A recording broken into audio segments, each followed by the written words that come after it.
नमस्कार, the daily show में आपका स्वागत है। मैं हूं मुकेश कुमार। दोस्तों, आखिरकार अमेरिकी राष्ट्रपति डोनाल्ड ट्रंप और ईरान के राष्ट्रपति मसूद पेजेश्कियान ने शांति समझौते पर दस्तखत कर दिए हैं। इसी के साथ इन आशंकाओं पर फिलहाल विराम लग गया है कि ये डील हो भी पाएगी या नहीं। हालांकि ये अंतिम डील नहीं है, केवल मेमोरेंडम ऑफ अंडरस्टैंडिंग है। अब अगले 60 दिन डील को अंतिम रूप देने में लगाए जाएंगे। ये 60 दिन युद्ध विराम रहेगा, जिसमें लेबनान भी शामिल है। मजे की बात यह है कि डील के जो आधिकारिक ब्यौरे अब आ गए हैं, वे वही हैं जो पहले लीक हुए थे और जिनसे ट्रंप लगातार इनकार किए जा रहे थे। समझौते की 14 शर्तें बता रही हैं कि ट्रंप को ईरान के सामने एक तरह से घुटने ही टेकने पड़ गए हैं। उन्होंने ईरान की लगभग हर शर्त स्वीकार कर ली है। इस डील के बाद होर्मुज जलसंधि मध्य पूरी तरह से खुल जाएगा। ईरान से प्रतिबंध हटेंगे, उसकी जब्त हुई संपत्ति वापस मिलेगी और साथ में पुनर्निर्माण के लिए 300 अरब डॉलर भी। डील बता रही कि ओबामा की डील को टोटल सरेंडर बताने वाले ट्रंप ने अमेरिकी लिहाज से और भी बुरी डील की है। इससे अमेरिका में उनकी जबरदस्त आलोचना हो रही है। रिपब्लिकन पार्टी का कंजर्वेटिव धड़ा भी नाराज है, लेकिन यहूदी लॉबी तो पूरी तरह से ट्रंप पर टूट पड़ी है। उसे लग रहा है कि ये ईरान की जीत है और इजराइल के लिए मुश्किलात बढ़ेंगी। ऐसे में देखना है कि ट्रंप अब इस दबाव को कैसे झेलते हैं और 60 दिन तक डील पर टिके रहते हैं या नहीं। हमारे साथ अंतर्राष्ट्रीय मामलों के जानकार प्रोफेसर मुक्तदर खान साहब जुड़ चुके हैं। उनका कार्यक्रम में बहुत बहुत स्वागत है। प्रोफेसर खान, इसे कहा जा रहा है कि ट्रंप साहब ने दरअसल सरेंडर एग्रीमेंट साइन किया है। देखिए सर, अगर आप आपके सुनने वालों को मेरा सलाम नमस्ते, अगर आप वो टर्म्स एंड कंडीशंस देखें तो इट इज लाइक 8 और 10 इन ईरान के फेवर में है और 1 या 2 मुद्दे सिर्फ अमेरिका के फेवर में है। इजराइल के फेवर में कुछ नजर नहीं आ रहा। सो फॉर एग्जांपल उसमें वो 14 पॉइंट्स में ऐसा कोई कमिटमेंट नहीं है कि वो हिजबुल्लाह या हुतीस को सपोर्ट नहीं करेंगे। वो बिल्कुल है ही नहीं, डायरेक्टली मेंशन है ही नहीं।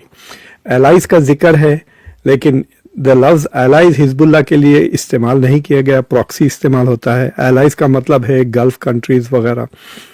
दूसरी चीज ये है कि अमेरिका को सिर्फ 2 चीजें मिल रही हैं इसमें से, कि डोनाल्ड ट्रंप को एक तरह से एक बहाना मिल गया जिससे वो कह सकते हैं कि मैंने न्यूक्लियर इश्यू को प्रॉब्लम सॉल्व कर दिया है। हालांकि वो फैक्चुअली गलत है। अभी सॉल्व नहीं हुआ, अभी तो सिर्फ डिस्कशन होने वाले हैं, राइट। तो इसकी मैं मिसाल देता हूँ। अभी तो सिर्फ एंगेजमेंट हुआ है, अभी तो निकाह भी नहीं हुआ। आप ऐसा बिहेव करें जैसा बच्चा आ गया। सो that is the difference in this thing. दूसरी चीज ये है कि ईरान का इसमें बहुत फायदा हो रहा है। एक, इमीडिएटली सैंक्शंस उठ रहे हैं लिमिटेड हद तक। वो तेल फौरन बेच सकता है, उसको तकरीबन 25 या 24 बिलियन डॉलर मिलने वाले हैं। उसके खुद के जो एसेट्स है वो अनफ्रोजन हो जाएंगे। और 60 दिन के बाद अमेरिका के नेतृत्व में 300 बिलियन डॉलर रेस किया जाएगा टू रिबिल्ड। और मुझे लगता है कि Iran is basically going to use वो जो एनरिच्ड यूरेनियम जो है वो 1000 पाउंड यानी 450 किलो, उसको हॉस्टेज की तरह इस्तेमाल करेगा ताकि ये सारे कंडीशंस पूरे हो जाए। प्लस एक तरह से इजराइल को हथकड़ी पहना दी कि अगर इजराइल कुछ करता है तो nothing is going to happen going forward. तो ये सारी चीजें हुई हैं। और अगर आप देखें तो ईरान का तकरीबन आप कह सकते हैं कि ट्रिलियंस ऑफ डॉलर्स का फायदा हो गया, बिलियन भी नहीं। 325 तो उसमें साफ नजर आ रहे। अब वो खुल के तेल बेचेगा, डिस्काउंट पे नहीं बेचेगा, जिसको चाहे उसको बेचेगा। तो सोचिए आप, अगर in the near future 100 billion तक तो हर साल बेच सकेगा वो, राइट। सो ईरान के लिए this is like a windfall of money, इसमें कोई दो राय है ही नहीं है। सो लेकिन इजराइल की जो लॉबी है और उसके जो सपोर्टर्स है, उसके रवैया पॉइंट तो सेम है, लेकिन स्टाइल ऑफ ऑपोजिशन अलग है। जो अमेरिकन जूइश ग्रुप्स और जो जायनिस्ट ग्रुप्स हैं अमेरिका में, यानी क्रिश्चियन जायनिस्ट, जो यहूदी नहीं है बल्कि क्रिश्चियन है लेकिन इजराइल के हामी हैं, वो डोनाल्ड ट्रंप को क्रिटिसाइज नहीं कर रहे हैं, वो जेडी वैंस को क्रिटिसाइज कर रहे हैं। वो जेडी वैंस को कह रहे हैं, जैसा कि लिंडसे ग्राम के he is the architect of negotiations, और उसको वैंस एग्रीमेंट कह रहे हैं यहाँ पर, ताकि वो उसको क्रिटिसाइज कर सके, क्योंकि उनकी हिम्मत नहीं हो रही कि डोनाल्ड ट्रंप को क्रिटिसाइज करें। लेकिन जो प्रो इजरायली लॉबीज हैं वो तो खुलेआम कह रहे हैं कि भाई, एक तो उनकी शिकायत ये है कि आपने इजराइल का सेल्फ डिफेंस का वो ले लिया है, द राइट टू कंटिन्यू, मतलब वो किसी पे हमला करने को सेल्फ डिफेंस कहता है Israel, basically to go to war, आपने वो खत्म कर दिया है। दूसरी चीज ये है कि वो चाहते थे, देखिए Israel was trying to use, पिछले 30 साल से वो कोशिश कर रहा था कि अमेरिका के हथियार, अमेरिका की फौज, अमेरिका का जो रिसोर्सेस है उसका इस्तेमाल करके अपने दुश्मनों को ख़त्म करे। एक के बाद एक अमेरिका ने ही इनके दुश्मनों को ख़त्म किया। इजिप्ट को इरेलेवेंट बना दिया, इराक को तबाह कर दिया, फिर अब ईरान को तबाह कर दिया, सीरिया भी तबाह हो गया। All of this required US power, Israel के पावर से नहीं होने वाला था कुछ भी। तो हाँ, तो अब ऐसा लग रहा है कि पहली बार डोनाल्ड ट्रंप कोशिश कर रहे हैं कि अमेरिका की फौजों को इजरायली ऑक्यूपेशन से रिहा कर दें। तो उनको ये डर है कि we are going to lose control on American foreign policy, American फौज। तो एक हद तक वो अपोज करेंगे, लेकिन वो सरप्टिशियसली मतलब जासूसी तौर पे इसको सबोटाज करने की पूरी कोशिश करेंगे, इंक्लूडिंग बिफोर फ्राइडे। यानी आइंदा 2 दिन में भी वो ऐसी कोशिश करेंगे कि डोनाल्ड ट्रंप स्विट्जरलैंड जाके भी वापस आ जाए without signing that, and it make it look as if ये ईरान का कसूर है। ईरान का कसूर नहीं भी है तो मीडिया विल ब्लेम ईरान। अगर इजराइल कुछ करता है, अगर अमेरिका गलत करता तो वो डोनाल्ड ट्रंप की ऐसी की तैसी कर देगी मीडिया, लेकिन अगर इजराइल कुछ बदमाशी करता है तो जी ऐसा क्या कर देगा इजराइल? ऐसा क्या कर सकता है इजराइल अब ट्रंप के साथ? देखिए, इजराइल के या तो वेस्ट बैंक या गाजा या लेबनान में इतना बड़ा हमला जरूर कर सकता है जो आईआरजीसी को मजबूर कर देता है कि वो अटैक करे इजराइल पर। और फिर अगर इजराइल पर अटैक करता है ईरान, तो then America will have to support Iran, and फिर वो खत्म होगी बात। So that is one thing. अगर वो इजराइल पे भी हमला नहीं करता, अगर यूएई पे करता। आज डोनाल्ड ट्रंप ने यूएई की पोल खोल दी, सबके सामने कहा कि ये पिछले हफ्ते बमबारी कर रहे थे ईरान पर एमबीसी के बारे में, तो हो सकता है कि IRGC might want revenge for that और वो दुबई पे कुछ हमला करे। अगर वो करे तो फिर खत्म हो गई ना, सीज फायर इज ओवर। तो इजराइल के लिए इट इज, मतलब Israel has to provoke the जो हार्ड लाइनर्स है उनको प्रोवोक करे, क्योंकि हार्डलाइनर्स वैसे भी are not in the peace. मतलब मुझे वो समझ में नहीं आती उनकी लॉजिक कि this is a very good deal. मतलब अगर इसमें उनको दे, even if they need to surrender partly जो न्यूक्लियर फैसिलिटी एनरिच्ड यूरेनियम है इंटरनली कर लें, तो इससे अच्छा, मतलब ईरान, मैंने एस्टिमेट कराया था कि अगर ईरान पे सैंक्शंस नहीं लगते तो वो यूरोप से ज्यादा एडवांस हो जाता अभी तक, जैसा दुबई हुआ। Dubai would not have existed if Iran पे सैंक्शंस नहीं होते। तो आप सोचिए, Tehran would have been like Doha and Dubai combined पिछले 30-40 साल में, क्योंकि unlike the Arabs who have only oil, Iran has oils and brains, दोनों है ईरान के पास। लेकिन ये जो हठधर्मी की वजह से जो वो फंस गए हैं डेवलपमेंट में। बट आई थिंक के अनफॉर्चुनेटली डोनाल्ड ट्रंप ने अपनी एडमिनिस्ट्रेशन में इतने प्रो इजरायलीज को भर लिए हैं कि he can not trust his own people to do what he wants. ये सोचिए आप कि मैं जब पहली बार बिल क्लिंटन से मिला था, जब वो प्रेसिडेंट थे, तो उन्होंने एक इंटरेस्टिंग बात कही थी। ही सेड मैं हर चीज 3 बार बोलता हूँ। तो किसी ने पूछा व्हाई? ही सेज के एक पुराना रिवाज है व्हाइट हाउस में कि अगर प्रेसिडेंट आपसे कहा कि कुछ करें तो आप इग्नोर कर दें। जब वो सेकंड टाइम कहता है वो चीज करें तो वो फाइल आप ऊपर अपने ड्रॉर में, जब वो तीसरी बार कहता है तो वो then you act on it. तो ही सेड मैं पहली बार में 3 बार कह देता हूं, so they will act on it. तो क्या होता है, even the president of the US needs people who will act उनकी बात पर। और अगर ये एक्ट करने वाले लोग ऐसे हैं जो more loyal to Israel than to America, जैसा कि एम्बेसडर है माइक हकबी ने, ट्रंप ने कहा कि हम नहीं होते तो इजराइल नहीं होता, तो उसने फौरन जवाब दे दिया इजराइल नहीं होता तो अमेरिका नहीं होता। तो आप किसके दूत हैं, आप अमेरिका के हैं या इजराइल के हैं? तो और इनको अपॉइंट तो ट्रंप ने ही किया। So Trump is going to have a lot of challenge कि इजराइल को कैसा कंट्रोल में रखे, और इजराइल के खिलाफ जो भी वो डिसीजन लेते हैं हाउ टू एक्ट ऑन कि it is not just rhetorical. क्योंकि नेतन्याहू की जी इजराइल की भी आलोचना लगातार कर रहे हैं ट्रंप, इजराइल पर लगातार हमले किए हैं कि ये लेबनान पर बेकार में हमले कर रहा है। अपार्टमेंट का जिक्र किया कि आपको कैसे पता है एक हिजबुल्ला का वहां है, आप पूरा अपार्टमेंट ध्वस्त कर रहे हैं। तो इजराइल के मामले में भी कड़ा रुख अख्तियार कर रहे हैं ट्रंप। लेकिन आप जो कह रहे हैं कि उनके आसपास ऐसे लोग हैं जो उनको इस डील को इम्प्लीमेंट नहीं करने देंगे, तो ये तो ट्रंप देखिए और भी बुरा हाल हो जाएगा। देखिए, आपने मार्को रूबियो से कुछ सुना? नहीं।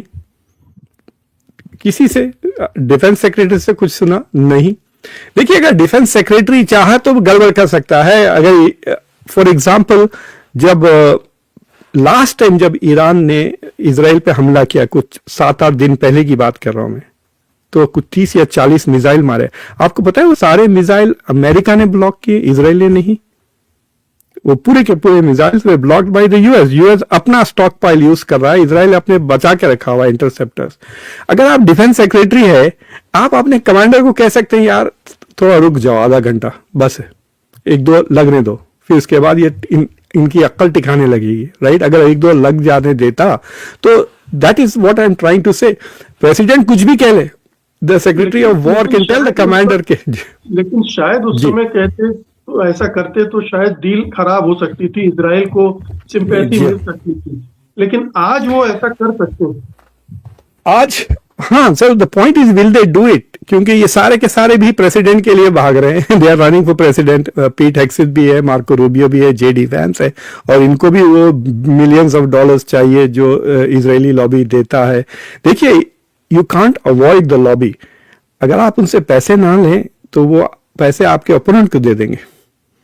तो इट इज, अब वो दे रहे हैं 300, 400, 500 मिलियन डॉलर खर्च कर रहे हैं, आप अपने लिए खर्च करवा ले या वो आपके खिलाफ खर्च करेंगे, इसमें कोई चारा ही नहीं है, you know. So they are stuck in that dilemma के how to do it. Only Trump can do that, क्योंकि ट्रम्प ने काफी क्रेडिबिलिटी एस्टैब्लिश की है एज ए प्रो इजराइल। उसने फर्स्ट टर्म में भी फॉर एग्जांपल जेरूसलम को रिकॉग्नाइज कर लिया एज कैपिटल, उसने वेस्ट बैंक और गाजा में इनको सेटलमेंट बढ़ाने दिए, गोलान हाइट्स का एनेक्सेशन एक्सेप्ट किया, ये सारी चीजें ट्रंप ने की। फिर ईरान पे हमला भी ट्रंप ने की। तो ये बात तो एक्नॉलेज करते हैं इजरायलीज भी, लेकिन दे आर वरीड के Iran is going to come out a more powerful country and will have the nuclear capability. ये समझ रहे हैं वो कि ये Donald Trump will drop the ball on the nuclear thing. और वो कहने लग गए हैं अभी मतलब चंद घंटे पहले डोनाल्ड ट्रंप ने एक बात कही कि it is not fair to Iranians के आजू बाजू सबके पास न्यूक्लियर कैपेसिटी हो और उनके पास इलेक्ट्रिसिटी बनाने की भी कैपेसिटी ना हो। दैट्स नॉट फेयर, ये बात कही ट्रंप ने अभी। तो जब वो ऐसी बात कहते हो तो इनकी नींद उड़ जाती ना कि अरे what is he planning to do. बिल्कुल। तो क्या ये आप जो बोल रहे हैं, ये 60 दिन जो आने वाले हैं, ये बड़े उथल पुथल वाले रहेंगे? इनको संभालना ट्रंप के लिए बड़ा मुश्किल होगा? देखिए, सैटरडे इज क्रिटिकल डे। पहले अगर फ्राइडे को अज्यूम करने के दस्तखतें हो जाती हैं, ठीक है, अगर सिग्नेचर्स हो जाते, हाँ वो तो दिखा रहे हैं आप। हाँ नहीं, ये वाले नहीं, वो जो साइनिंग सेरेमनी जो सैटरडे को जो होने, फ्राइडे को जो होने वाली है स्विट्जरलैंड में, जी नहीं, कोई सेरेमनी नहीं होने वाली, ये इलेक्ट्रॉनिकली ही साइन होने थे। ईरान ने मना भी कर दिया कि हम इस तरह की सेरेमनी में नहीं जाएंगे। ओके, वो मिस कर दिया मैंने, जी हो गया जी। So what is going to happen is this कि अब इम्प्लीमेंटेशन हो, और उसका जो पहला टेस्ट हमारे लिए है कि क्या स्ट्रेट ऑफ हॉर्मुज पूरी तरह से खुलता है या नहीं। अगर आप वो 14 पॉइंट पढ़ेंगे तो उससे साफ जाहिर हो रहा है कि it is going to take at least a week, और 1 महीना लगेगा तो traffic to return to the previous 30 days के अंदर करना है सर।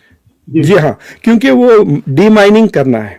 तो उसमें वो यूरोपियंस, इटालियंस और फ्रेंच, जिनके बस 4-5 मुल्क है इस दुनिया में जिनके पास डी माइनिंग कैपेसिटी है, तो वो वॉलंटियर कर चुके हैं. So they will come and help Iran remove the mines.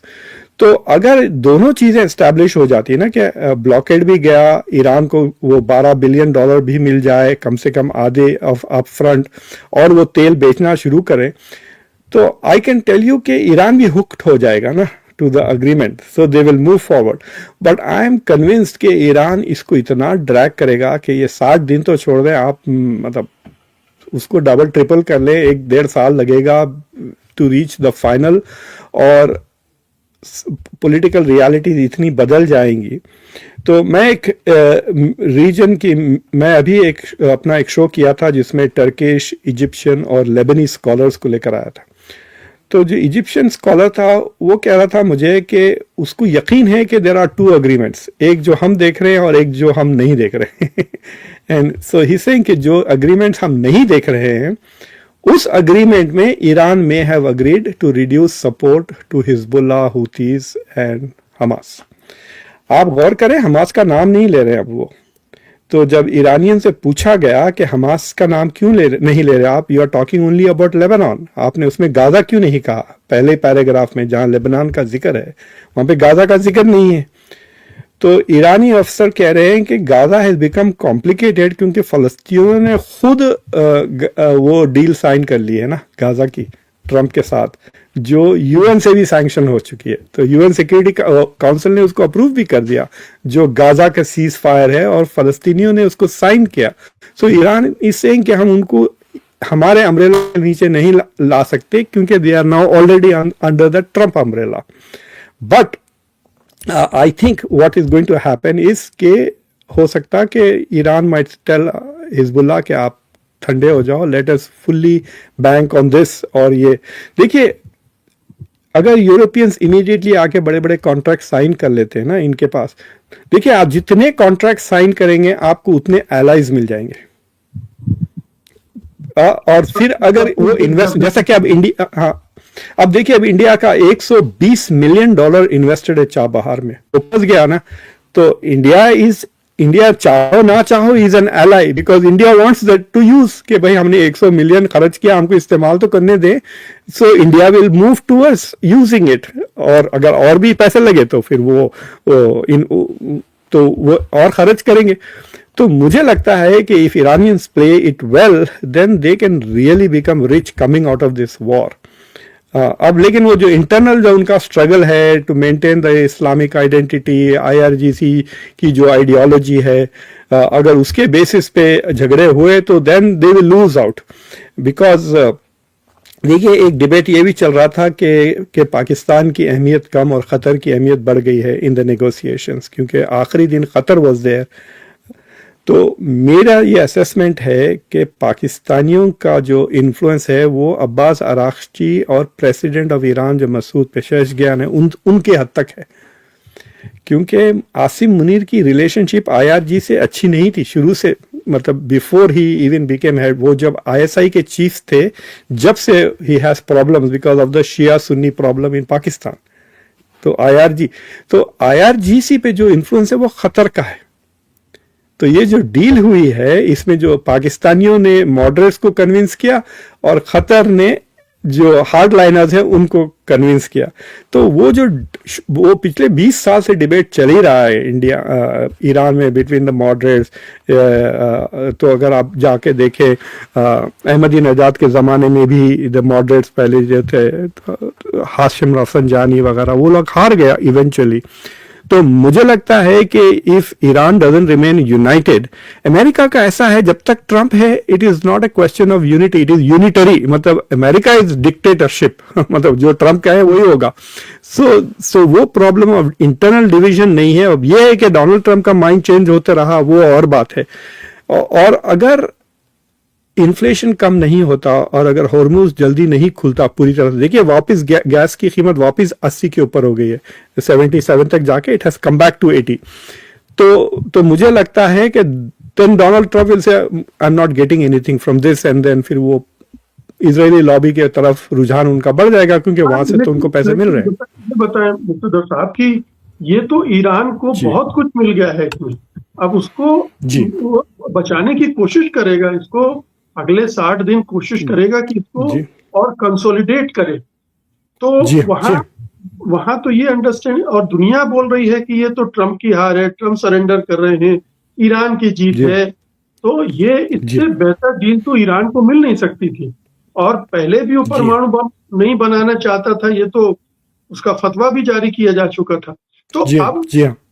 तो अगर उसे न्यूक्लियर पावर का इस्तेमाल करने की इजाजत मिल जाती है और बाकी चीजें खुल रही हैं, मेन स्ट्रीमिंग हो रही है इंटरनेशनल इकोनॉमी में, पॉलिटिक्स में, सब कुछ, इससे बेहतर और क्या हो सकता है। तो वहां जो भी इंटरेस्ट है, जो आईआरजीसी या इनके बीच में जो मतभेद हैं, वो क्यों इतने मजबूत होने चाहिए कि डील कोलैप्स कर जाए।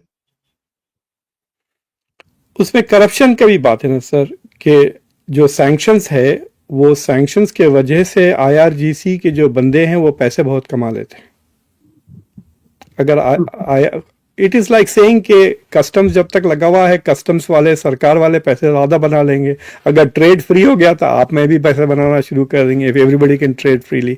तो दे आर सेइंग कि there are financial incentives for the जो रूलिंग एलीट है उनको, फॉर द सैंक्शंस ही उनके फायदेमंद है, क्योंकि वो इंडिविजुअली। तो what they need to do is they have to be more nationalistic than selfish. तो ईरान के हाथ में है कि ये को पूरी तरह से एक्सप्लॉइट कर लिया। देखिए, Iran was never pursuing nuclear weapon, ये तो बार बार अमेरिका की एजेंसी से कहा। जब JCPOA था, ईरान के पास कुछ भी नहीं था, पूरा दे दिया था उन्होंने ओबामा को। 98% उन्होंने अपने एनरिच्ड यूरेनियम अमेरिका को दे दिए थे, और बहुत ही टाइट सर्वेलेंस। ये जो 60% जो इन्होंने बनाए हैं ना, 425 पाउंड, वो JCPOA से निकलने के बाद बने हैं। डोनाल्ड ट्रंप JCPOA छोड़ने की वजह से ईरान के पास, हाँ, ये जो खतरा बढ़ा है, it is because there was no deal, not because there was a deal. और ये बात बार बार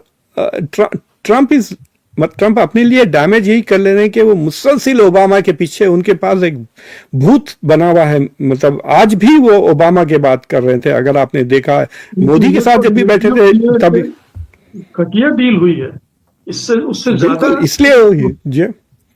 हाँ, तो उनको इस बात का एहसास है। आई थिंक उनको बात का एहसास है कि what I have done is के ईरान, ओबामा ने $2 बिलियन भी नहीं दिए और हैड अचीव्ड एवरीथिंग। हॉर्मुज भी खुला था और प्रोग्राम बंद था। अब इन्होंने पहले जंग की, जंग में $200-300 बिलियन खर्च किए, उसके बाद इन्फ्लेशन करके अमेरिकन की, मतलब on an average her American $500 का नुकसान उसका कराया है इन्होंने। तो सोचिए आप कितने बिलियंस ऑफ डॉलर्स का अमेरिकन का नुकसान कराया, जंग का खर्चा अलग। उसके बाद एक तरह से अमेरिकन पावर का मजाक उड़ा दिया उन्होंने। आज मैं फॉरेन पॉलिसी में देख रहा था आर्टिकल कि this is defeat worse than Vietnam, कह रहे हैं लोग कि वियतनाम में जो हार हुई है ये उससे बुरी हार है अमेरिका के लिए। कि इट इज लिटरली $300 बिलियन दे रहे हैं और आप कह रहे हैं कि आपने उसको हरा दिया। It is so sad. और ये सारे अनफॉर्चुनेटली वो पैसे अमेरिकन टैक्स पेयर से भी जाएंगे, और वो पैसे बेचारे कतरीज, UAE और सऊदी अरेबिया, ये 3 मुल्कों को देना जरूर पड़ेगा। ओमान, बहरीन और कुवैत नहीं देंगे, बट ये 3 मुल्क विल हैव टू पे बिग अमाउंट ऑफ मनी, और मेरे ख्याल से the biggest share will come from UAE, वो जो $300 बिलियन का है। और दूसरी भी चीज ये है कि अब बहुत खुल गया, मैदान खुल गया है ईरान के लिए। सो अब वो जाके बैलिस्टिक मिसाइल और protection, not only that, protection money तो वो देखिए, उसमें ओनली 60 डेज लिखा हुआ है, जो जो जो हॉर्मुज विदाउट टोल है, और उसमें बाकायदा नीचे वाले 12 या 11 में क्लियरली लिखा हुआ है कि they will negotiate with Oman the service management of the straight. मतलब वो फीस लगेगी, उसको टोल नहीं कहेंगे, उसको सर्विस फी कुछ ऐसा ही कह देंगे वो, और वो 7 दिन के बाद ईरान लगाए। And America has agreed to it. देखिए, America has agreed to all this 14 points जो हम देख रहे हैं। तो मुझे लगता है कि this is it is going to slowly sink in, but जो अमेरिकन एलीट है उनको तो समझ में आ गया कि बहुत बुरी हार हुई है। और इजराइल के लिए भी ये बहुत ही बुरी हार है, क्योंकि Israel is not only lost the war to Iran but may have lost America also. बिल्कुल। समझे ना, उसका एलाई भी चला गया। जी, मेरा आखिरी सवाल है, क्या आपको लग रहा है कि ये ट्रम्प के लिए की जान के लिए खतरा भी बढ़ रहा है? जी जी, ये बात मैं पिछले 2 दिन से मैं सोच रहा हूँ। थोड़ा यहाँ पे अमेरिका में काफ़ी कंस्पिरेसी थियरीज है। डोनाल्ड ट्रंप ने खुद कहा था कि मैं इलेक्शन के दौरान बार बार कहते कि मैं एप्स्टीन फाइल्स खोल दूंगा और मैं JF कैनेडी के फाइल्स, तो JF कैनेडी की जब फाइल्स खुले तो रिडैक्टेड थे ना, वो मतलब छुपा देते हैं चीज़ें, और वो जो छुपा हुए थे वो देवर प्रोबेबली के बाद लोगों का ख्याल है कि it was Israel that kill John F Kennedy, क्योंकि वो पूछ रहा था कि why does Israel need to have a nuclear programme. ये 60s की बात है। तो JFK का असैसिनेशन के पीछे इनका हाथ था, जेफरी एप्स्टीन तो उनका एजेंट था ही। तो ये सारी चीज़ें आर देयर। और ये चार्ली कर्क की जो का असैसिनेशन जो हुआ है, और चार्ली कर्क ने नेतन्याहू को एक लंबा ख़त लिखा था कि आप जो कर रहे हैं वो गलत कर रहे हैं। सो उसके वजह से भी there was a threat. So there is a perception, अगर ट्रम्प ने कहा था कि उनकी भी हत्या हो सकती है अभी। हाँ, अगर ट्रम्प एक्ट्स, देखिए अभी तक ट्रम्प सिर्फ बोल रहे हैं ना, अगर ट्रम्प लेवर कैसा यूज करेगा Trump, there are 3 or 4 ways in which he can do. एक कि वो जो इंटरनेशनल प्रोटेक्शन है वो निकाल दें, राइट। वो JD वैंस या किसी को इजाजत दे दें कि वो बोल देंगे अगली बार जब नेतन्याहू आएगा तो हम उसको अरेस्ट करके दे देंगे ICC के हवाले, खत्म, इज फिनिश्ड। उसके बाद इजरायलीज उसको हरा देंगे।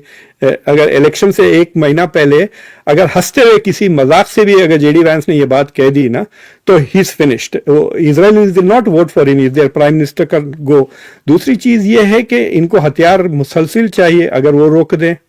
इनको पैसे मुसलसिल चाहिए। देखिए मुझे एक बड़ी हैरत होती है कि मैं, क्योंकि अब मैं अपना शो करता हूं तो मुझे गालियां बड़े लोग देते हैं, लेकिन 10 लोग गाली देते हैं और उनमें से एक बंदा कुछ काम की बात पूछ लेता है, तो इसलिए मुझे कभी पढ़ना पड़ता है वो। तो मैं देख रहा हूं कि इंडिया में पाकिस्तान की तरफ एक किस्म सी कराहियत है कि ये गरीब भिखारू मुल्क है, और इजराइल के लिए एडमिरेशन बहुत है। हालांकि इजराइल, जो ट्रंप ने कहा कि हमारे बगैर 1 सेकेंड नहीं रह सकते, ये बात बिल्कुल सही है। हम जो पैसे देते हैं इजराइल को, लिटरली चंदा, that is a country that runs on charity, American charity, government की तरफ से भी और पब्लिक की तरफ से। सारा डोनेशन जो भी आप इजराइल को दें वो टैक्स फ्री है। यानी अगर मैं $100 डोनेट करूं तो मेरा टैक्स रेट 28% है, यानी वो $28 अमेरिका दे रहा है उनको अगर मैं $100 दे रहा हूं, क्योंकि उसमें से 28 वो ले लेता था टैक्स, तो वो टैक्स भी नहीं ले रहा है। तो अमेरिका से कुछ अगर हिसाब लगाएं तो आप hundreds of billions of dollars गए इजराइल को, फिर हथियार, फिर टेक्नोलॉजी, ये सारे के सारे आयरन डोम, एरो, सब F-35 पूरे अमेरिका से गए हैं। एक स्पेशल F-35 बनता है ऑफ द स्पेशल कैटेगरी, जो इजराइल के पास F-35 है, it is better than what all Europeans have. F-35 की जो क्वालिटी है, F-16 भी जो इजराइल के पास है, it is the second best. America के पास बेस्ट है, इजराइल के पास सेकेंड बेस्ट है, बाकी सबको यूरोपियंस के पास थर्ड बेस्ट है, पाकिस्तान के पास जो F-16 है वो फोर्थ बेस्ट है। समझे ना, अब इतनी टियर है with in just F-16। F-35 का भी वही हाल है, but they have given Israel the freedom to innovate, तो इजराइल अपनी F-35 को बेहतर भी बना लेता है। सो ये सारी के सारे दीज चैरिटी है, ये सारे खैरात पे चल रहा है ये मुल्क। किसी को एहसास ही नहीं होता कि एक दिन नल बंद कर दें तो इट विल कोलैप्स। देखिए जब इजराइल पे पिछली बार हमला हुआ था, ईरान ने जो पहली बार हमला किया था, तब उसको प्रोटेक्ट किसने किया था? अमेरिका ने, जर्मनी ने, बर्तानिया की एयरफोर्स, जॉर्डन की एयरफोर्स, सऊदी अरेबिया, ये सारे मुल्क मिलकर इजराइल को प्रोटेक्ट कर रहे थे। तो सोचिए अगर अमेरिका मुसलसिल ईरान के हमले ब्लॉक नहीं करता तो क्या होता? इजराइल नहीं होता आज। सो ये बिल्कुल इट इज, मतलब पाकिस्तान से ज्यादा भिखारू मुल्क है हम पर। ये और बात है कि उनकी जो डायस्पोरा है it is really very powerful. और वो देखिए दिन ब दिन आज मैं देख रहा था कि लैरी एलिसन और पैसे बना चुके हैं, और कुछ $50-60 बिलियन जो ओरेकल के ओनर है, उसने तो सीबीएस को और सीएनएन को खरीद लिया है पिछले एक महीने के अंदर टू चेंज, और वो बैरी वाइस नाम की प्रो इजरायली एकदम जायनिस्ट किस्म की एडिटर लेकर आके दोनों के ऊपर बिठा दिया ताकि he wants the media to become pro Israel. तो ऐसे बहुत सारे बिलियनर्स हैं अमेरिका में जो hundreds of millions of dollars Israel के लिए खर्च भी करते हैं और फिर डोनेट भी करते हैं, और there are lots of benefits है जो बंद हो सकते हैं अगर अमेरिकन एलिट पलट जाती है। बिल्कुल। अब बस एक छोटा सा सवाल और, क्या बातचीत के दौरान अब गाजा का मामला आ सकता है कहीं से? ये पब्लिक में डिस्कस ना हो, लेकिन अगर पूरी शांति चाहिए मिडिल ईस्ट में, वेस्ट एशिया में, तो गाजा को भी रिजॉल्व करना पड़ेगा। हाँ, कल खबर आई थी कि डोनाल्ड गाजा मतलब फिलिस्तीन, जी जी फिलिस्तीनी। हाँ, तो कल एक खबर आई है कि डोनाल्ड ट्रंप की जो बोर्ड ऑफ पीस है अब वो सीरियसली पैलेस्टीनियन अथॉरिटी के साथ नेगोशिएशन शुरू कर रहा है टू ब्रिंग देम बैक, क्योंकि अब the next phase of the ceasefire they have to act on it. Israel ने अभी तक पूरी तरह से गाजा छोड़ा नहीं है, वो अभी भी आधा गाजा पे कब्जा किया हुआ है, and the Israelis are saying they will not leave. तो Europeans are at least acting on this, Europeans के तरफ से सैंक्शंस की भी चांसेस है इजराइल के ऊपर।